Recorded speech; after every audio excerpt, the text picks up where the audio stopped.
Tā, viss strādā beidzot, viss kārtībā. Tātad sveiki visiem, jūs droši vien, labi, es īstenībā ceru, ka jūs redzat mani pirmo reizi uz lekcijas skatuves. Man liekas, pēdējo prezentāciju rādīju pirms kādiem 4 gadiem un bija nolēms, es vairs neesmu students un man šis vairs nav jādara.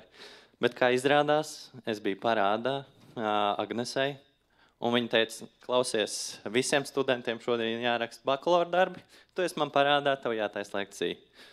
Un tā es nonācu līdz šajienai. Un tas, ko es apsolījos, ir uztaisīt prezentāciju 35 minūšu garumā, bet es vakar mēģināju, un man pietrūks 3 minūtes. Un tad es domāju, kā var neabēdināt Agnesi? Un zinat, kas ir 3 minūtes gari? 3 jautājumi. Tajā lūdzu palīdziet man izglābt, palīdziet man pielikt tās 3 minūtes. Es no jums sagaidu prezentācijas laikā 3 jautājumus, vai arī pēc prezentācijas. Nekautrējieties, nav kaut kas skaidrs, došu prasiet. Bet labi, tad atgriežoties pie lekcijas temata, tad tas, ko es jums šodien visiem gribētu nodot, ir izstāstīt līdz pašām sīkākajām detaļām, kā tad reāli top filmas, kā strādā kamera. Lai tad, kad jūs nākamo reizi aiziet uz kinoteātri vai atverat Netflix aplikāciju un skatāties kādu to dokumentālu filmu, jūs saprotat, cik īstenībā milzīga fizika ir apakšā tam, kā tās bildes tiek saglabātas un nonāk pie jums uz jūsu ekrāna. Un tad mans pirmais jautājums jums ir, vai jums ir kāda ideja, kur mēs varētu dabā pastīties uz kaut ko līdzīgu, kas strādā gluži tieši tāpat kā kamera? Droši. Jā, patiesībā, ja mēs tā padomājam, acs ir kamera. Tad kas notiek acī? Mums ir kaut kāds objekts. No tā objekta informācija ieiet mūsu galvas kausā, kaut kādā mistiskā veidā.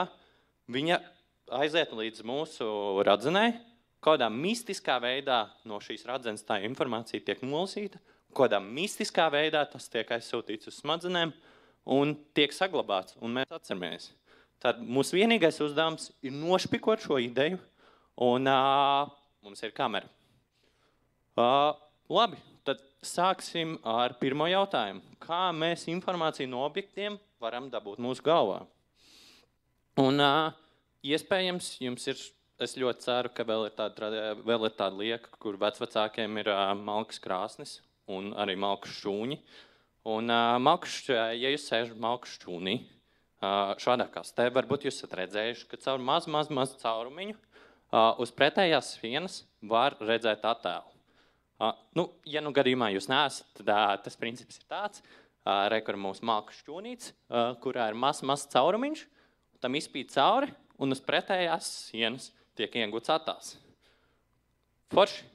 Tad kā tas strādā? Tad tas, ko es gribu, lai jūs iedomājaties, ir, kad es torni atstāju vienkāršāku 3 stūri, un 3 stūrim būs augša, un 3 stūrim būs apakša.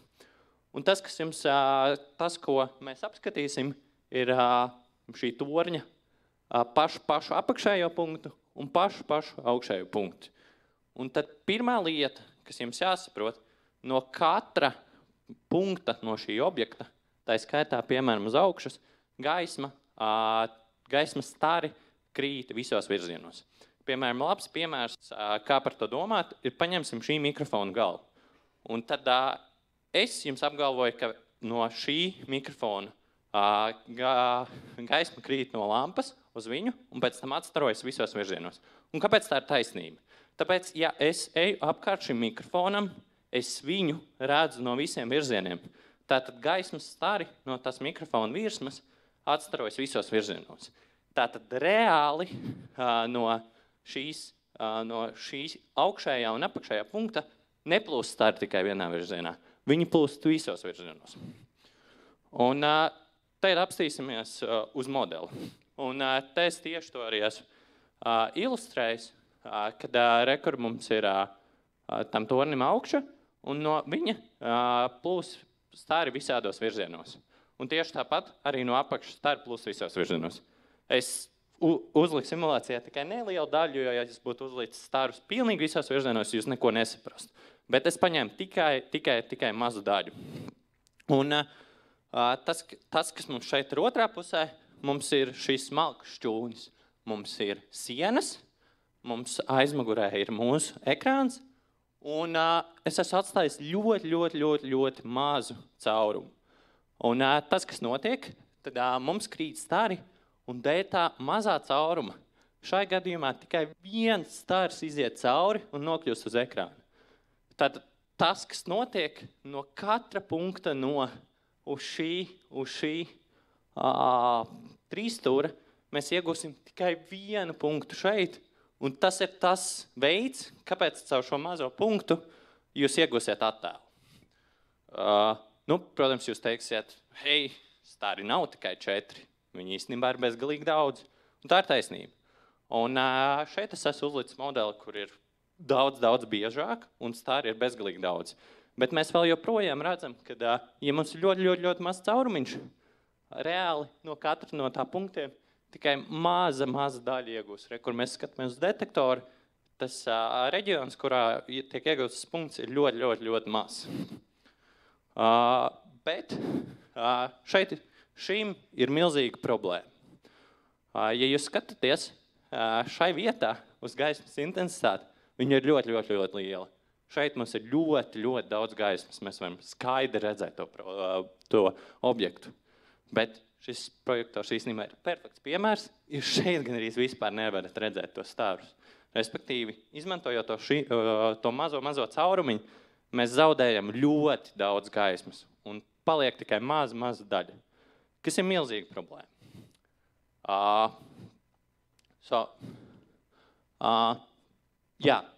Un tad obvious ideja, uztaisam lielāku caurumu. Un tad kas notiek, ja mēs uztaisam lielāku caurumu? Uzreiz, kā mēs uztaisam lielāku caurumu, tiek izplūst daudz vairāk stāru cauri, un mums vairs tie punkti neveidojas vienā vietā. Reāli tagad 3 stūri virsotne un 3 stūri apakš ir izplūdusi ļoti plašā reģionā. Un šādi mēs vairs nevaram iegūt skaidru attēlu, viņš būs izplūdis, vairāk punkti būs pārklājušies. Tad te īstenībā ir arī, jūs atradu YouTube vienu labu piemēru, kur ir salīdzināt 2 gadījumi, tiek iegūts spuldzīts attēls, pirmajā gadījumā tas plūst caur mazu caurumu, otrajā gadījumā tas plūst caur lielāku caurumu. Tad tas, ko mēs redzam. Pirmā lieta, ko mēs redzam, kad, ja plūst caur mazu caurumu, tieši tā kā es minēju, ir daudz tumšāks attēls. Ja mums caurums ir lielāks, attēls ir gaišāks. Ļoti loģiski. Bet tas, ko mēs vēl redzam, tad pirmkārt, pirmais attēls ir izteikti skaidrāks, ar kuriem mēs skatāmies. Mēs redzam, ka šeit ir redzami burti, kas bija spuldzīts, kā arī, ja mēs skatāmies uz lampas malām, projektorā gan grūti redzēt, bet viņas ir asas. Savukārt otrajā gadījumā, burtus mēs noteikti neredzam, un ja mēs skatāmies uz lampas malām, viņas ir stīpli izplūdušākas. Tad tur vairs neizsnāk, tā bilde vairs neveidojas. Tad atgriezīsimies pie acis un pastīsimies, kā acis to risina. Un ļoti loģiski, vienkārši ņemam lēcu. Bet tad jautājums ir, kā lēca mums palīdz atrisināt šo problēmu? Jā. Droši. Nevajag kautrēties jautājumu nekad. Nav stulbi jautājumu, droši.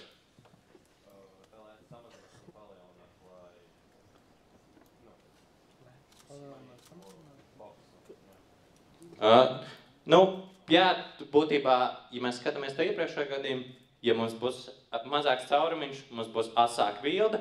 Ja būs lielāks caurumiņš, tā bilde būs gaišāka, bet netikās. Gluži kā šai piemērā. Labi, tad atgriežoties pie šī, tad iepriekš mums nebija lēts, mums bija vienkārši caurums. Tad tagad paņemsim lēts. Un tad, ko mums dod lēts? Atkal atgriezīsimies pie mūsu simulācijas, man viņa ļoti patīk. Atkal mums ir mūsu 3 stūris, ja mūsu tornis, domājiet, kā gribiem. Atkal mēs skatāmies tikai uz pašu torņa augšējo punktu un apakšējo. Un skatāmies, kā trīkst stāri. Tie krīt uz lēcas, šī ir vienkārši parasta lēca, tāda pati kā palielināmā, tikai simulācijā viņa apzīmē citādāk. Un visi stari tiek lausti, un viņi visi saplūst vienā vietā tieši uz mūsu sienas. Un veidojas attēls. Mums ir viss tieši tas pats, kas iepriekšējā gadījumā. Tikai mums nav tas trūkums, ka mēs zaudējam gaismu. Mēs iegūstam pilnīgi asu attēlu, un mums nav nekāda trūkuma.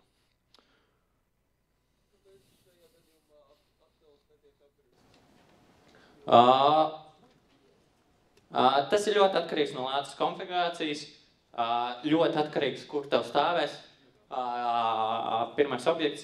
Tad tev būtu jāskatās, kur ir lēcai fokusa attālums un atkarībā, cik tuvu objekts ir no fokusa attāluma. Viņš vienā brīdī var apgriezties, bet tas šobrīd nav svarīgi, tas neko nemaina. Kamerā, ja mums nepatīk, mēs vienmēr bildīt varam apgriezt atpakaļ. Bet tas, kas es gribu svarīgākais, lai jūs saprotat, ka lēcā mēs iegūstam visus starus. Mēs neko nezaudējam, mums ir ļoti daudz gaismas. Bet jūs noteikti visi būsiet redzējuši šīs divas bildes, kas ir bildētas. Tad pirmajā gadījumā mums ir iegūts attēls, mēs esam bildējuši puķi, viņi ir ļoti āsi, bet fons ir izplūdis. Savukārt otrajā gadījumā mums ir puķa redzama un fons ir mazāk izplūdis. Tad jautājums, kāpēc tā notiek? Un atkal paskatīsimies uz mūsu simulāciju. Tad mums ir simulācijā šobrīd iztēloties, ka mums ir divi torņi. Viens stāv tuvāk, viens stāv tālāk. Gluži kā mēs bildētu pilsētu, kur viena māja ir tuvāk, otra tālāk. Tad, ja mēs skatāmies uz gaišāko objektu, tad tieši tāpat kā iepriekš, viņš iziet cauri un ir perfekti ass uz mūsu bildes. Savukārt, ja mēs skatāmies uz mūsu tālāko objektu, to sarkano, kad viņš iziet cauri lēcai, viņa attēls veidojas pirms mūsu ekrāna. Un brīdī, kad viņa stari nonāk uz ekrāna, viņi ir izplūduši. Un tad ir tas, ko mēs redzam šajā bildē, kad tad tie objekti, kas ir precīzā fokusa attālumā, veidojas skaidri, bet viss, kas ir tālāk, ir izplūdis. Un to vairs nevar saprast. Bet, bāc, mums jātaisa kamera. Iedomājieties, ja mums būtu tagad jātaisa filma par kādu pilsētu. Mēs taču nevarētu filmēt tikai vienu māju. Mēs gribētu redzēt arī to, ka pilsētā tālākās mājas ir redzamas mūsu filmā. Tad jautājums, kā mēs varam atrisināt šo problēmu? Un izrādās, ka tas arī jau ir atrisināts. Un ir tāda lieta, ko angliski sauc par aperture, kas būtībā ir tas pats pinhole, tikai nedaudz citādāk. Tad savienojot šo, ka mēs varam ierobežot, cik liels ir tas lētas atvērums, mēs varam iegūt labāku rezultātu. Tad paskatīsimies atkal uz simulāciju. Tad mums ir tieši tas pats, kas gadījums iepriekš. Es tikai noņēmu nost tās torņus, lai viņš šoreiz netraucē. Un tas, kas notiek, ja mēs laižam mazāk gaismu cauri, tad mēs iegūstam to, ka jā, tas attēls vēl joprojām veidojas pirms ekrāna, taču tā gaisma, kas nonāk līdz ekrāna gaismai, vairs nav tik izplūdus kā iepriekšējā gadījumā. Viņa ir nedaudz izplūdus, bet ir stipri labākā iepriekš. Un tad, respektīvi, spēlējoties ar to aperčuru atvērumu un lēcām, mēs varam iegūt daudz gaišāku attēlu nekā tikai ar atvērumu, un vienlaicīgi panākt arī to, kad fons vēl joprojām ir redzams. Ok, pastīsimies mūsu lēcu acis modeli. Tad, ko mēs līdz šim esam dabūjuši? Mēs esam sapratuši, ka mums ir kaut kāds objekts. Mēs esam sapratuši, kā viņš nonāk mūsu acī, kā mūsu acī lēts strādā un kā šis attēls projekcējas kaut kādas virsmas. Acis gadījumā tā būs redzena. Ok, tad mums ir nākamais jautājums. Mums iegūts attēls, tad mums viņš ir jānolas. Tad ātri apstīsimies, kā to darāts. Tad, ja mēs paņemam radzenes uzbūvu, radzenes sastāv no daudz specifiskām šūnām, kuras ir atbildīgas par gaismas nolasi. Acī ir diva veida šūnas. Es nezinu, latviski, kā viņi saucās, angliski ir cone and rod. Un viņām ir divi dažādi uzdevumi. Tad, respektīvi, rod tipa šūnām uzdevums ir vienkārši nolasīt gaismas spilgtumu. Viņi nespēja izstart ar zīla, sarkana vai kāda krāsa, viņi spēja vienkārši nolasīt spilgtumu. Cik spilgta ir lieta vai cik nav spilgta. Tas mums arī acī ir vairāk, un tas ir galvenais. Un otra veida šūnas ir konšūnas, kur vienīgais mērķis ir saprast, cik šajā gaismā ir zaļais, sarkanais un zilais spektrs. Un nolasot šo informāciju, smadzenes to spēj apstrādāt, un mēs nonākam pie tā, ka mēs kaut ko redzam, un smadzenēm ir šī informācija. Tad mūsu uzdevums atkal ir šo nošpikot. Un tas, ko mēs ņemsim šoreiz, ir ķīmija. Un ķīmijā ir tādi ļoti specifiski savienojumi, ko sauc par sudraba halogenīdiem. Ja, man no rīta tulkoja teica, ka man ir nepareizi, bet tie ir halogenīdi. Respektīvi, tie savienojumi būs, piemēram, sudraba chlorīds, sudraba bromīds, respektīvi dažādi sāļi. Un viņiem ir specifiska īpašība, kā viņi veido kristālus. Tad kristāli ir vienkārši ļoti daudz atomu savienojums. Piemēram, jūs noteikti visi redzējušat cukura kristālus, sāls kristālu. Tad, respektīvi, šiem sudraba chlorīdiem arī ir šādi savienojumi, tikai viņi ir daudz mazāk. Kur attēlā viņus var redzēt, viņi ir mērāmi nanometros. Ja cukura izmērs ir tas, ko mēs varam redzēt, tad šo mēs nevaram redzēt ar mūsu aci.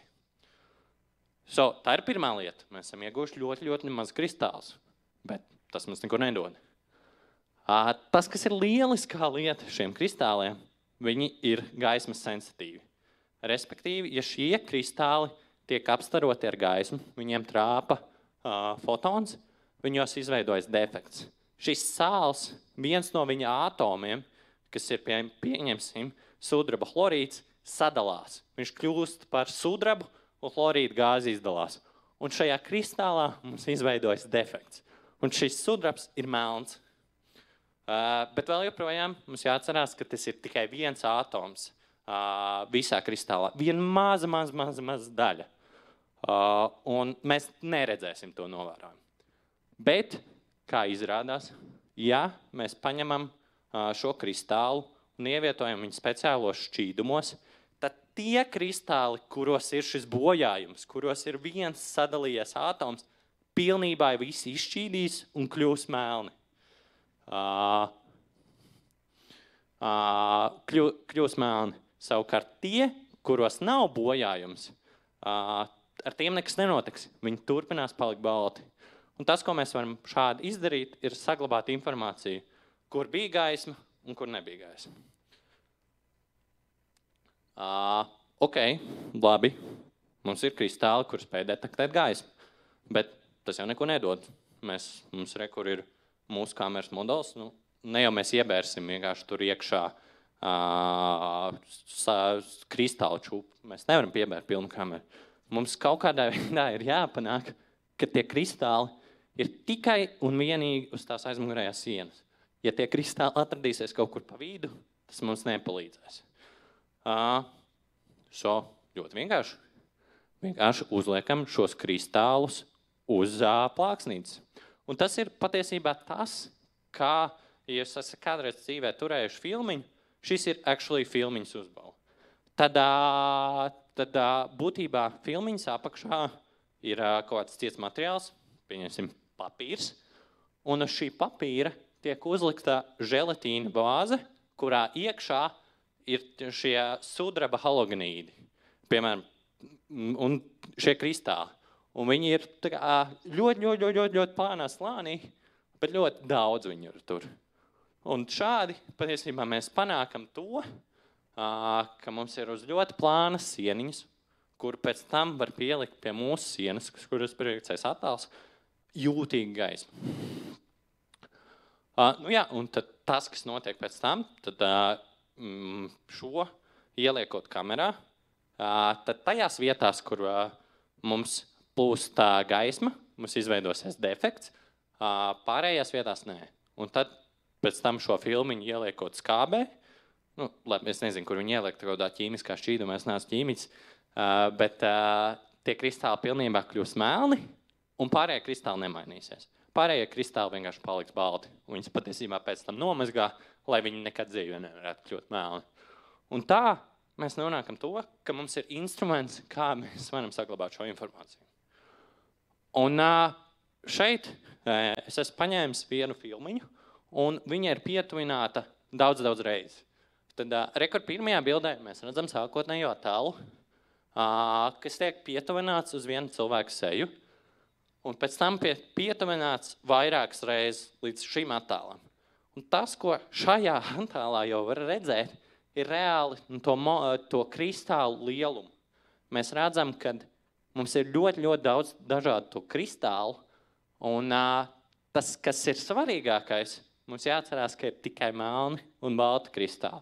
Nav kristāli, kas ir par vidu. Mums nav pelāku kristāli, mums ir tikai melni vai balti kristāli. Un dēļ tā, ka mums acis nespēja tik ļoti izšķirt mazas detaļas, vienkārši skatoties no tāluma, mums tie reģioni, kur ir balts ar melnu, saplūst kopā un veidojas pelēka bilde. Esam tikuši pie melna balts kameras. Mēs esam tikuši 19. gadsimtā, man liekas. Jautājums, kas nākamais? Kurš skatās melna balts filmas vai krāsains? Es te pieskaršos ļoti ātri, neieiešu dziļās detaļās, šis ir diezgan sarežģīti, bet izstāstīšu jums galveno ideju. Idejiski mēs lietojam tieši tādu pašu filmiņu, tikai filmiņai ir 3 slāņi. Un katrs no šiem slāņiem, tajā katrā slānī vēl joprojām ir tie sudraba halogenīdi, tikai katrā slānī viņi ir citādāk. Tur vienā slānī var būt sudraba chlorīds, otrā var būt sudraba bromīds vai kaut kas cits. Un katrs no šiem slāņiem ir pielāgots tā, ka viņi uztver tikai vienu krāsu. Šai gadījumā pirmais uztvers tikai zilo, otrais uztvers tikai zaļo, pēdējais tikai sarkano. Un tad pēc tam attīstīšanas procesā mēs varam panākt, ka šie kristāli, tie, kas ir bojāti, pēc tam paliek tieši arī šajās 3 krāsās, un tāpēc mēs varam nonākt arī pie krāsainas bildes. Tas ir ļoti daudz detaļas, bet es domāju, tas nav tik svarīgi. Galvenais, lai jūs saprotat, kā strādā melnbalta bilde. Te arī piemērs. Tad pa kreisi mēs iegūtu bildes negatīvu, respektīvi mums būtu reģioni, kur tad mums bija gaisma, viņi būtu tumši, tāpēc tos sauc par negatīviem, jo atceraties, ja gaisa uzspīd, tas reģions kļūst melns, tas kristāls kļūst melns, bet reāli dzīvē ir otrādi. Tāpēc mums šīs filmiņas ir jāapgriež otrādāk, jāiegūt pozitīvs, un kad mēs to izdarām, mēs varam nonākt pie mūsu īstās bildes. Ok, tālāk. Nākamā problēma, droši vien, ar ko jūs visi dzīvē esat saskārušies, kad jūs braucot mašīnā, mēģināt nobildēt citu mašīnu. Droši vien, vai arī skrienot, vai arī kaut kur citur. Jūs esat nonākuši pie šādas bildes, kas ir izplūdusi. Un tad atkal pastīsimies uz šo mūsu lielisko ideju. Tikai šoreiz tas vairs nebūs tornis, tā būs raķete. Es ticu, ka jums ir iztēle. Tas nav tornis, tā ir raķete, kas celsies gaisā. Mēs vēl joprojām šo pašu raķeti gribam nobildēt. Viņa respektīvi izplūst cauri mūsu lētu sistēmai un projicējas uz sienas. Un mēs iegūstam viņas bildi. Bet, lai uztaisītu bildi, mums vajag kaut kādu laiku. Kā izrādās, raķete pēc kaut kāda brīža sāk lidot gaisā. Un kas tad notiek? Kad raķete ir pabīdīsies augšā, tad atkal, ja mēs pastamies uz augšas un apakšas, kur tad viņi nonāk? Viņas mūsu ekrāna nonāk citur. Un reāli, ja mēs šo bildi taisam ilgāku laiku, mēs nonākam pie tā, ka mums augša, iepriekšējās bildes augša ir tur, kur jau tagad apakša. Un tas ir tas rezultāts, kāpēc bildes izplūst. Tad jautājums jums, ko darīt?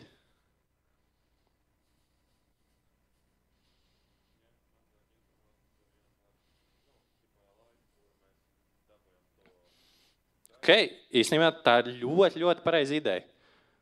Ja mēs tā padomājam, ja mēs nebūtu šo raķetu bildējuši tik ilgu laiku, viņi droši vien būtu pakustējusies ļoti, ļoti īstu laiku.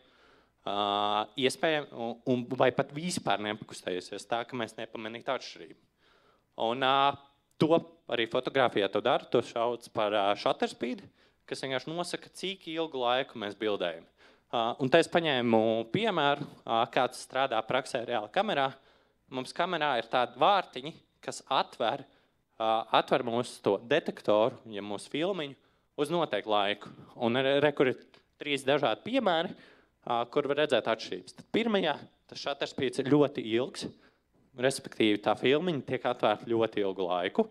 Savukārt tajā pēdējā brīdī tas ir ļoti, ļoti mazs caurumiņš un ļoti, ļoti ātri tiek aizvērts. Un te arī es paņēmu salīdzinājumu, kur ir dažādi laiki, cik ilgi bija taisīt bildi.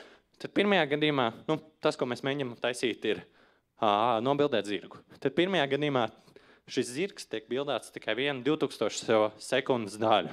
Pēdējā gadījumā 1/3 sekundes. Un tas, ko mēs ienāksim, ja mēs taisam ļoti, ļoti īsu laiku, bilde būs ļoti āsa. Savukārt, ja mēs bildēsim ļoti ilgu laiku, viņa atkal jau būs izplūdus. Bet tas, kas mums jāatcerās, jo īsāku laiku mēs bildējam, jo mazāk gaismas tiek iekšā mūsu kamerā, jo bilde būs tumšāka. Ok, tad mēs esam tikuši pie tā, ka mums ir krāsaina kamera, kas spēj uzņemt asas bildes, kas spēj uzņemt ainavas. Gan tālas bildes, gan tuvas. Pēdējā lieta, kas mums paliek, ir salikt šo visu kopā un uztaisīt reālu filmu kameru. Droši vien jūs visi esat kādreiz dzīvē spēlējušies ar grāmatiņām, kurās jūs sazīmējat zīmējumus, un katrs nākamais zīmējums pamainās ļoti nedaudz. Un respektīvi ātri šķirstot šo grāmatu cauri, kā šajā piemērā, jūs nonākat pie tā, ka jums izstāsta, ka tās vairs nav atsevišķas bildes, tas jau ir reāli video. Un mūsu smadzenēm pietiek ar to, ka ja bildes mainās 24 reizes sekundē, mūsu smadzenes vairs nesaprot, ka tās ir atsevišķas filmas, bet jau reāli sāk uztvert to kā video un neizšķir atsevišķās bildes. Viņi sāk jau skatīties uz visu kopā. Tad tas, kas mums vienkārši jāpanāk, ka mums ir mūsu kamera, mums vienkārši jābildē 24 reizes sekundē. Tas ir diezgan grūts uzdevums. Tas ir tā kā, jūs varat pamēģināt paši, cik cookie klikerā, cik jums ir labākais ātrums. Es vēl neesmu dabūjis vairāk par 6, līdz 24 ir grūti. Tad tas, ko reāli mums ir jāuztaisa, mums jāuztaisa kaut kāds mehānisms, kas varētu to darīt ātrāk. Un tad reāli tas, kā to dara industrijā kameras, mēs vēl joprojām izmantojam to pašu filmiņu, un katru filmiņu mēs vienkārši apgaismojam 1/24 sekundes daļu. Un mēs vienkārši to filmiņu visu laiku pabīdam uz priekšu. Tas, ko mums ir svarīgi izdarīt, brīdī, kad mēs šo filmiņu pabīdam uz priekšu, kamerā nedrīkst ieplūst gaisma. Jo mums filmiņi bīdās, tur viss izplūdīs. Tāpēc tas idejas pamatprincips būs kaut kas līdzīgs šim. Tad rekur šeit būs mūsu atvērums, jeb objektīvs, pa kuru nāk iekšā gaisma. Tad tā zilā ir mūsu filmiņi, kas bīdās uz leju. Un brīdī, kad viņi brīdās, mums piebīdās priekšā kaut kāds mehānisms un aizver cietu objektīvu, respektīvi nekāda gaisma nenāk ienākt.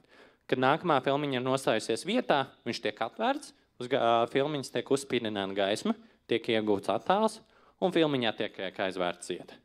Un reāli tas tiek darīts 24 reizes sekundē.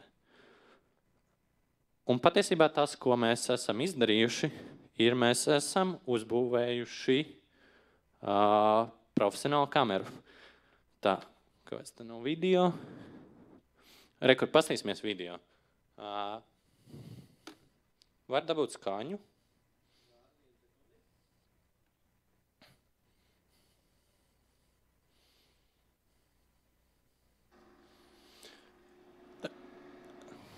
Reāli tas, ko jūs redzat video, ir profesionāla IMAX kamera. Tā ir dārgākā kamera, kāda šobrīd eksistē. To izmanto visā filmu industrijā.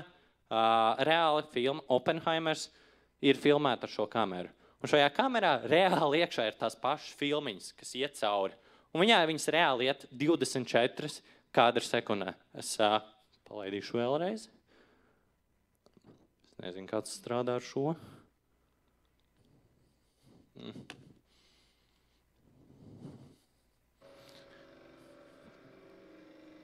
Un tas, ko es gribu, lai jūs spēju novērtēt, ir tas troksnis. Te ir nedaudz klusāk. Reāli tas troksnis ir tik skaļš, ka tur pat nav iespējams dzirdēt tos dialogus. Kamera nenormāli skaļa. Jo, ja mēs tā padomājam, IMAX kamerā tas filmiņa ir 70 mm plāta. Un, lai izietu tādas 24 tādi kadri cauri katru sekundi, mums ir nepieciešama. Tas nozīmē, ka katru sekundi kamerai cauri iziet 1,6 metru filmas. Tāds gabals. Un tāpēc tās kameras ir tik skaidrs, tas milzīgs. Respektīvi, 3 minūšu laikā tie ir 300 metri filmas. Tas crazy. Jā. Nu tad tas, kam mēs gribu pieskārties pēdējais, ir digitālās kameras.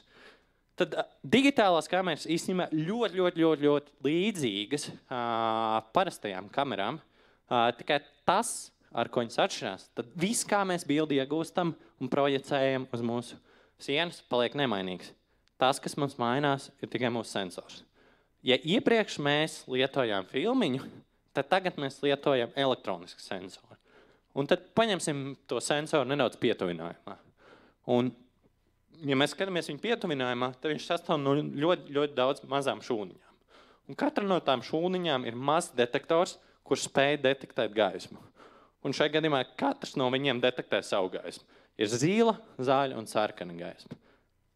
Tā ļoti līdzīgs princips, kā mūsu filmiņām. Filmiņās bija kristāli, šeit ir elektroniski detektori, kuros, ja iespītina gaisma, no viņa tiek izdalīts elektrons, un tas tiek detektēts. Ok. Un tad es ātri gribēju iziet cauri, kāpēc šie ir mani argumenti, tā kā tas nav nekas scientific, bet kāpēc tad vēl joprojām, piemēram, kad Oppenheimer filma tiek filmēta ar filmiņu kameru? Reāli, tā kamera svēr 200 kg, ir tik skaļa, kamēr mums katram telefonā ir tur iPhones vai jebkurš cits telefons, un mēs varam filmēt perfektus video.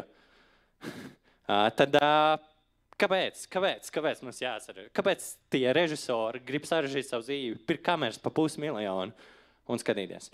Tad digitālā filmē šķiet ļoti daudz priekšrocības. Tā ir daudz ērtāk lietojama, tā ir klusāka, daudz lētāka. Tās kameras stipri lētākas. Un mums nav jāčakarēs kādām filmiņām. Mēs nofilmējam filmu, mums reiz ir digitāls fails, mēs viņu varam pēc tam editēt, mainīt krāsas, pārsūtīt draugiem. Ar filmiņu tā nevar. Filmiņa ir tā kā fizisks objekts. Bet tad tie galvenie argumenti, kāpēc reāli filmiņas izmanto, vēl joprojām ir, manuprāt, 2, kas ir svarīgi. Pirmais, reāli filmiņām izšķirtspēja ir daudz reizes lielāka. Ir grūti tā pateikt precīzi izšķirtspēja filmiņām, jo viņi sastāv no kristāliem, un viņi visi nav vienādi, bet tāda estimated izšķirtspēja IMAX filmiņai ir 200 megapikseli. Kamēr labākā kamera, kādu es zinu, ir Blackmagic, kurai ir tikai 80 megapikseli. Tā tehnoloģija, ko mēs izdomājām jau vairāk kā 100 gadus iepriekš, viņa ir vēl joprojām daudz augstāka izšķirtspēja nekā digitālām kamerām. Un otra lieta, kas ir jau vairāk katra režisora preference, ir digitālām kamerām ir tāda lieta kā troksnis. Respektīvi, tā, ka tur ir elektriskie signāli, tur veidojas dažādi artefakti un veidojas tā saucamais troksnis. Ja jūs kādreiz pastīsies internetā, tas bildes iztīsies tāds graudainas, tur būs pikseļi visādās vietās. Analogām kamerām īsti tādu artefaktu nav. Viņas tādā ziņā ir daudz tīrākas, un ļoti daudz režisoru preferences ir, kad izmantot šīs kameras, jo viņām ir dabīgāk tā kvalitāte. Ok, tas arī no manas puses arī ir viss.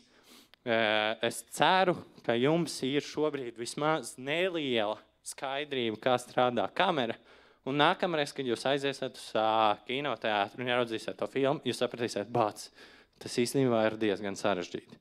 Bet, lūdzu, ja jums kādam ir kādi jautājumi, man liekas, vēl viens jautājums jums jāuzdod, es klausīšos.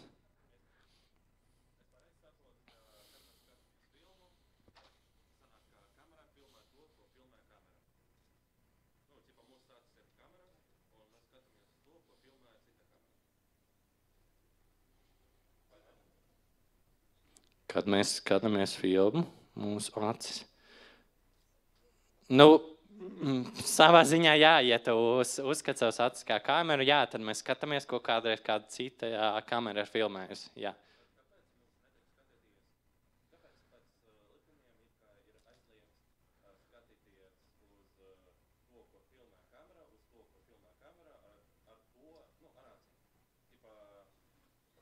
Zinu, kā es nebūšu jurists, es nevarēšu par autortiesībām komentēt, tur droši citiem šie jautājumi. Jā, lūdzu.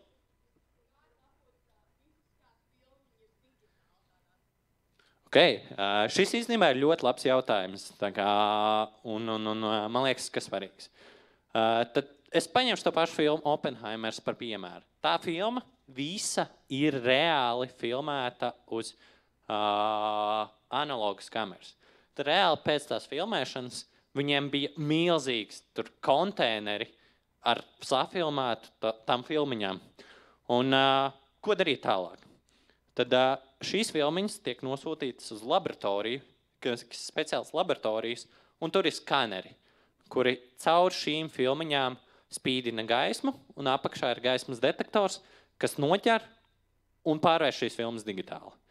No šīm filmiņām tad tu iegūsti tādus digitālus failus.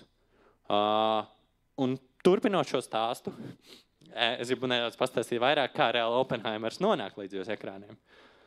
Jo viena milzīga problēma ir tas, kā uzreiz tu izdari šo procesu, kā tu viņu pārvest digitāli, tu zaudē visus tos plusus, kāpēc mēs lietojam kameru. Tev uzreiz pazūd tā kvalitāte. Tas, ko dara, piemēram, Oppenheimer gadījumā, šos digitālos failus iedod editoriem, viņi digitāli samontē to versiju, kā tai filmai vajadzētu izstīties. Tas, ko viņi pēc tam atgriež, ir izdrukā sarakstu, man no šī 5. ruļa vajag 4. līdz 6. kadru, no 7. ruļa 8. līdz 10. kadru, un nosūta uz šo filmu laboratoriju. Un tajā brīdī reāli viņi ņem šķēres, griež tās filmiņas, tieši sekojot tam editoru failam un salīmē viņas kopā. Un tad reāli oriģinālais Oppenheimers vēl joprojām ir uz tās oriģinālās filmas, kas ir salīmēta no ļoti daudz dažādiem kopā, un reāli tas rullis beigās ir kaut 16 km garš ar to visu filmu. Un tā mēs varam vēl joprojām tikt pie tā paša oriģinālā. Un pēc tam ir metodes, kā šo rulli var kopēt. Brīdī, kad ja tu noliec 2 filmiņas blakus un spīdini cauri gaismu, tu tādā analogā veidā var arī kopēt šo filmu, saglabājot to visu augsto kvalitāti. Bet, jā, es ceru, ka es atbildēju. Lūdzu.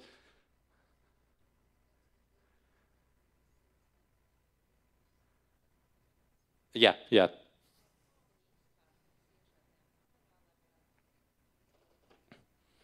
Tad, pirmkārt, tas, kas ir svarīgi, tai IMAX kamerām ir ierobežums, ka tu vari filmēt tikai 3 minūtes. Vairāk par 3 filmēm, 3 minūtēm viņi nevar lietot. Tāpēc es teicu, ka tā kamera ir nenormāli neērta. Un, tāpēc ir 3 minūtes. 3 minūtēs mēs nonākam pie tā, ka mums tikai 300 metri. Tas jau ir tāds normāls rullītis šitāds. Un tā doma ir, ka tev ir 2 rullīši, viens pilns, otrs tukšs. Tad no pirmā rullīša tinās vaļā, tiek uzķerts kadrs, un pēc tam tiek satīts otrā rullītī un uzklāts. To 3 minūšu laikā vienkārši izrullēs tas viss rullis un saglabājas. Lūdzu.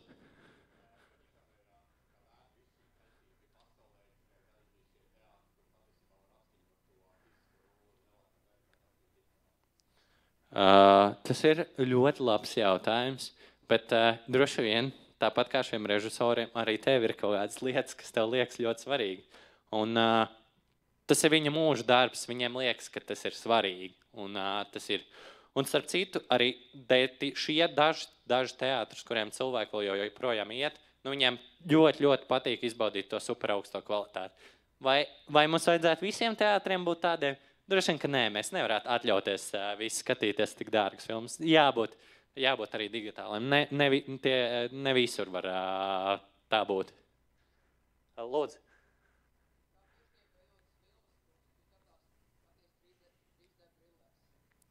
Ok. Tas ir arī ļoti labs jautājums. Es plānoju tam pieskarties, bet es nepaspēju. Ideja ir ļoti vienkārša. Ja tu skaties uz cilvēku, tad kas notiek? Mums ir divas acis. Viena un otra. Respektīvi, tas, kas mums ir jāpanāk, mums arī ir filma jāfilmē ar divām kamerām. Reāli, lai tu dabūtu 3D efektu, tu filmē filmu ar divām kamerām, kas ir precīzi nolikts 63 mm attālumā, un reāli visu filmu filmē pēc tam kā ar attālu. Un mēs iegūstam divas bildes. Un tad pēdējā lieta, kas mums ir jāpanāk, ir, kad no kreisās kameras informācija nonāk mūsu kreisajā acī, no labās kameras informācija nonāk mūsu labās acīs. Un tas, kā to dara, kā pēc tam to dara kinoteātris, superviegls princips, ir viņi uzspīdina vienu kadru no kreisās kameras, un tās brilles, kas tev uz galvas aiztais ciet labo aci, tu tikai ar kreiso aci nolas. Nākamais kadrs tiek spīdināts no labās kameras, un tev tiek atstāta vaļā tikai labā kamera. Un reāli tādā brīdī tu tieši tāpat kā kamera redzi to, un tā veidojas tas 3D efekts. Es nedzirdēju vēl? Lūdzu. Lūdzu.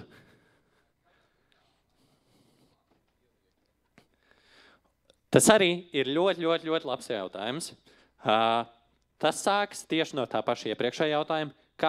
Tad pirmā efektus vispār nevar darīt analogā veidā. Ja mēs gribam pielikt sprādzienu, vai mēs gribam pielikt liesmas, vai visus tos foršos efektus, tas ir jādara digitāli. To iespējams tikai izdarīt digitāli. Ja vien mēs negribam spridzināt atomu bumbu uz zemes, ko diez vai kāds ļautu. Bet tas, kā tas sākās, mēs pārvēršam šos failus digitāli, tieši tāpat, kā es iepriekš stāstīju, un mums ir tā digitālā kopija uz ekrāna. Un tas, ko šeit dara, uz šīs digitālās kopijas tiek pielikti efekti, tie lielie sprādzieni un tādas lietas. Un tiek iegūts digitāla lieta. Un pēc tam ir iespējams arī šo digitālo failu pārvērst analogā funkcijā. Idejas, ka tev tiek lietoti projektori, kaut kas ļoti līdzīgs šim, un te tev stāvētu filmiņa. Šeit pazūd viss tā labā lieta par to augsto izšķirtēju un tādas lietas. Šajās projekcijās, viņas ir daudz zemākā kvalitātē, bet tiek panākts, ka tikai tās filmas fragments ir zemākā kvalitātē. Un reāli tad pēc tam atkal uz laboratoriju tiek aizvest tie faili. Viss, kur nav nepieciešami efekti, tiek lietot no oriģinālas kameras. Viss, kur ir tie vizuālie efekti, tiek ielikt tie kadri, kas ir iegūti šādā veidā, un tad atkal ir pārējais. Un šis ir īstenībā ļoti svarīga lieta, kāpēc, piemēram, Oppenheimerā ir ļoti maz vizuālo efektu.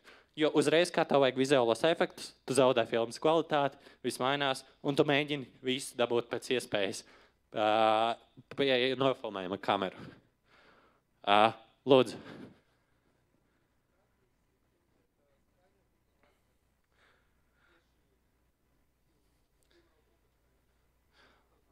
Ok, tad jautājums, kā sinhronizēt skaņu un kameru.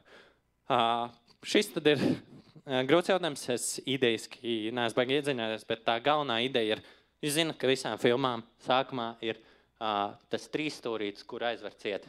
Tā ir ļoti svarīga lieta, jo pēc tam aizverot ciet, mēs dzirdam gan troksni, gan redzam, kad ir aizverts. Tad, ja mēs atsevišķi ierakstam skaņu ar mikrofonu un atsevišķi ierakstam gaisu, mums ir kaut kāds veids, kā pēc tam editējot salikt to kopā. Un, ja mēs zinām, cik ātri mēs ierakstām skaņu, cik ātri mēs ierakstām filmu, mēs varam to nosinhronizēt. Tas tā, ātrā atbilde.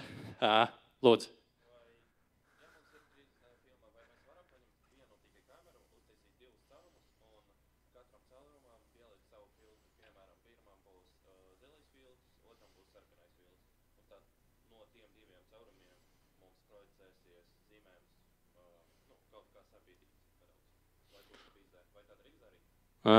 Tev nesanāks, respektīvi tavā gadījumā, ko tu piedāvā, ja es nemaldos, tev sanāk, ka tev ir divas kameras, tikai kur viena kamera filmē tikai sarkano, otra tikai zilo.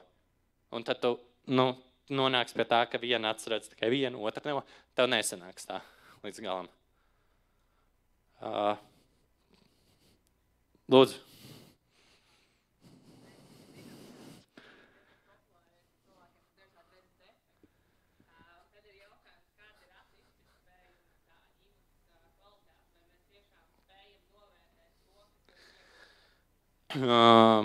Tad pirmā lieta, kas ir jāsaprot, uz cik liela ekrāna mēs projicējam.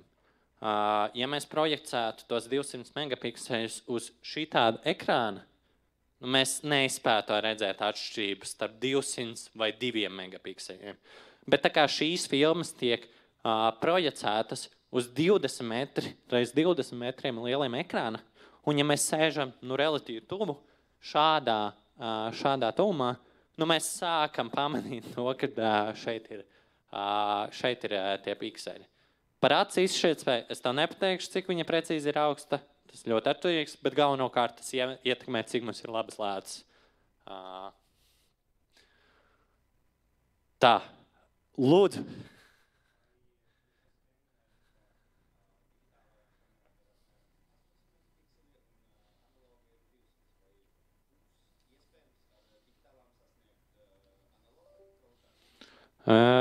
Es ticu, ka visticamāk, jā, mēs noteikti vismaz to pikseļu daudzumu mēs varētu sasniegt.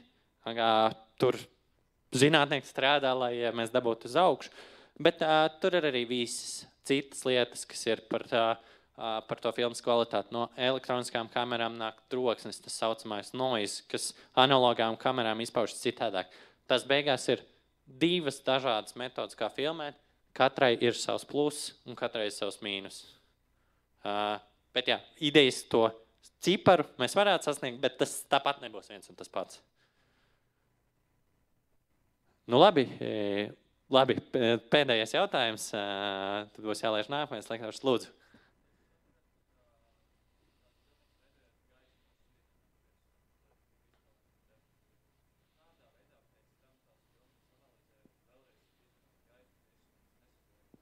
Ok, tad ātri, labi, man vairs nestrādā, bet tā ideja ir tāda, ka tev ir tas kristāls, tu uzspīdini viņam virsū gaismu, viņā kristālā ļoti daudz atomu, un tikai viens no viņiem tiek sabojāts.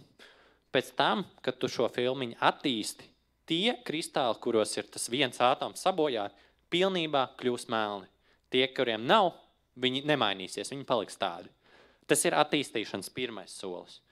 Attīstīšanas otrais solis ir nomazgāt no filmiņas nost tos kristālus, kas nav attīstījušies.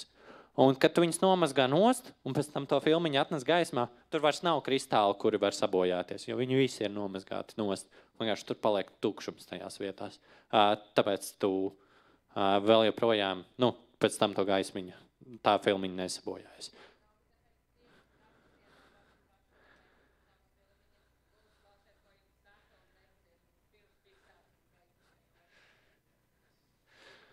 Ok, labi, tad liels jums paldies. Tie nebija 3 jautājumi, tie, man liekas, bija 15 jautājumi. Man ir ļoti liels prieks, ka bija tik daudz jautājumu. Tad jūs klausījāties. Paldies jums!